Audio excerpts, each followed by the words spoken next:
All right, welcome everyone, music history students, future audio engineers, grab a seat and get ready. Today, we are jumping straight into a massive chronological masterclass. In this explainer, we're going to trace the literal building blocks of modern music production. And we aren't just talking about the famous faces you see on the album covers. We're talking about the unsung women, the architects, the inventors, the executives, and the MCs who physically built the very soundscapes you're learning to manipulate today. We are going all the way from splicing magnetic tape by hand right up to laying down the cultural foundations of rap music. These are the female pioneers in sound and hip-hop. Okay, let's dive into our agenda for today. We're covering the early sonic pioneers, the synthesizer revolution, forging the hip-hop foundation, the first female MCs, and we'll wrap it all up with mainstream cultural influence. Section 1. The early sonic pioneers. Laboratories, tape, and oscillators. I want you to imagine a mid-20th century landscape. There are no digital audio workstations, no Command-Z, no preset sound libraries. These women literally had to cut and paste the future of music by hand, mostly tucked away in isolated academic and broadcasting labs. In 1950, Lewis and B.B. Barron completed the first electronic music for magnetic tape in America.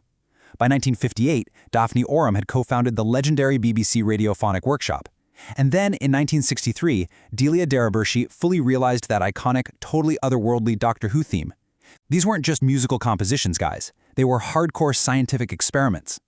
And those experiments were heavily rooted in a concept called musique concrète.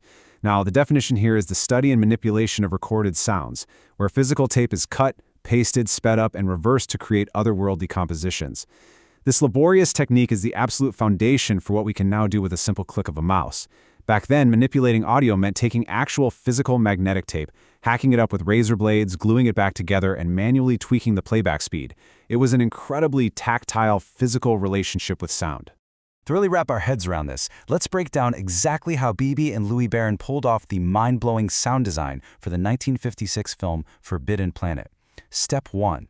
They literally overloaded custom-built electronic circuits until they burned out. They just fried them to generate these unique, unpredictable tonalities. Step 2. They recorded those dying circuit sounds to magnetic tape. Then, to mix it down, they had to manually synchronize the outputs of two separate tape machines and simultaneously feed them into a third recorder. That is an unbelievable amount of complex engineering just to create a single layered soundscape. What's really wild about these pioneers is how they used bizarre physical tools to generate highly mathematical, abstract sounds that were just leagues ahead of their time. You add Clara Rockmore, who was innovating early on with the theremin, an instrument you literally play without touching it.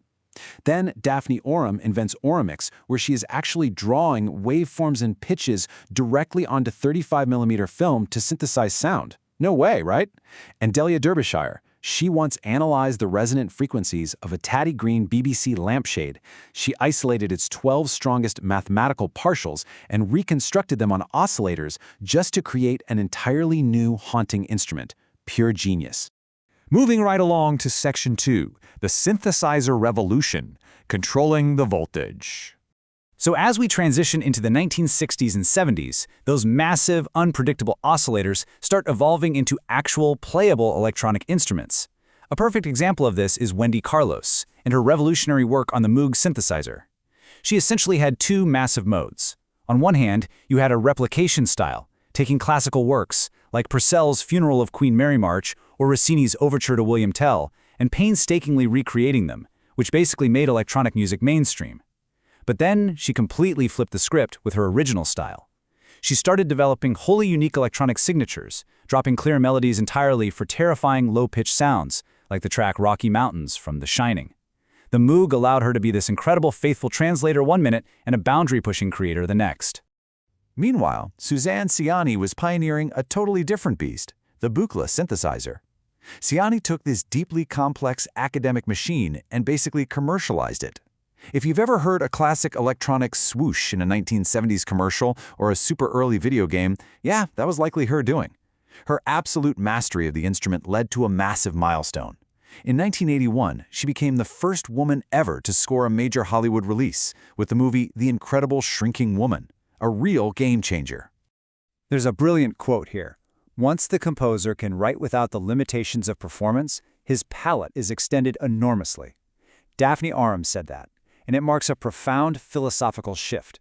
These electronic pioneers were breaking the age-old rule that music had to be played live by a traditional orchestra. That exact mindset, the idea that the studio itself is an instrument, directly paved the way for the sampling, looping, and beatmaking that would explode in the hip-hop era. Which brings us to Section 3, Forging the Hip-Hop Foundation, from the lab to the streets. By the late 1970s, we start seeing a massive thematic shift.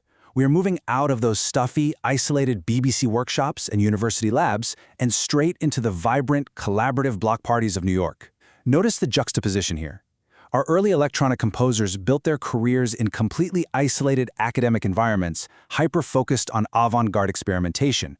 Conversely, early hip-hop MCs forged their paths in the streets, in the parks, in intensely public and social spaces. It was all about battling, street-level crews, and immediate community engagement. But here's the kicker. Technologically, the tape looping and beats happening in that public sphere owed a massive debt to the lab work done in private. And the ultimate bridge connecting these two worlds? Sylvia Robinson. She absolutely earned her title as the mother of hip-hop. She co-founded All Platinum and Sugar Hill Records, and in 1979, she produced the groundbreaking track Rapper's Delight, which essentially forced the entire global commercial arena to take rap music seriously. But her foundational impact didn't stop there. She insisted on producing The Message. The group initially didn't even want to do it because it was so gritty, but she pushed for it, and it completely changed hip-hop from being purely party music into a vehicle for serious cultural and social commentary. Section 4. The first female MCs. Battling for the microphone. Entering the 1980s, the beat foundation is solidly laid, and female artists start explicitly claiming their space on the microphone, completely reshaping vocal delivery in the process. You absolutely have to know MC Shaw Rock. Widely known as the mother of the mic, she was the very first female MC in hip-hop. But she wasn't just there, she was innovating. She developed this incredible echo chamber style of rapping that was so revolutionary, it directly influenced later absolute legends. We're talking people like DMC of Run DMC. Now, as the culture grew, so did the competition, and that gave birth to the Answer record. By definition, this is a song written in direct, often confrontational response to another song. For you aspiring producers listening, understand that this cultural mechanic was the exact spark that ignited rap music's first massive multi-track feud, the infamous Roxanne Wars. So, the crucial point is how this all escalated. It all started when the group UTFO canceled a promotional show. In response, a 14-year-old girl named Lolita Gooden went over to producer Marley Marl's apartment and freestyled a 7-minute diss track right over UTFO's own beat. She adopted the name Roxanne Shante, and the track was Roxanne's Revenge. Well, UTFO fired back with their own artist, titled The Real Roxanne. And guys, this just spiraled into total madness, causing anywhere from 30 to 100 unofficial spin-off tracks. It was literally the birth of the modern rap beef. To put the impact of that into perspective, I want to emphasize this number, 250,000. That is how many copies Roxanne Shante's Roxanne's Revenge sold in the New York area alone. This proved, beyond a shadow of a doubt, the immense commercial and financial power of these rivalries. And it showed the industry that there was a massive market for female MCs. Finally, Section 5. Mainstream cultural influence. Breaking down the borders. As we hit the late 80s and the 1990s, the technological innovations from the labs and the lyrical foundations from the streets fully merge, and no group embodies this unprecedented mainstream success quite like Salt and Peppa. They were the very first female rap group to achieve mainstream chart-topping success. They brilliantly took the hip-hop foundation laid before them and rode a tidal wave of social consciousness. They completely challenged the exclusionary, hyper-macho borders of the rap world. They pushed flamboyant fashion boundaries, and they ushered in a powerful era of vocal women's empowerment. So let's connect this all back to you. Why does this matter for the future audio engineers and producers watching right now? Because these building blocks, from the physical tape splicing of the Barons and the Moog synthesis of Wendy Carlos to the executive vision of Sylvia Robinson and the lyrical battles of Roxanne Shante, they literally built the modern industry that you are stepping into today. They turned raw noise into music, and they turned street poetry into global commerce. So I'm going to leave you with this final thought. Every single pioneer we discussed today looked at the limitations of their time, and they just completely ignored them. They overloaded circuits, they fought for controversial tracks, and they battled for the mic. So, which modern music production rule will you break to engineer the sound of tomorrow? Go find your own dirty noise, invent your own echo chamber, and make history. Thanks for joining me on this explainer, and I'll catch you in the next one.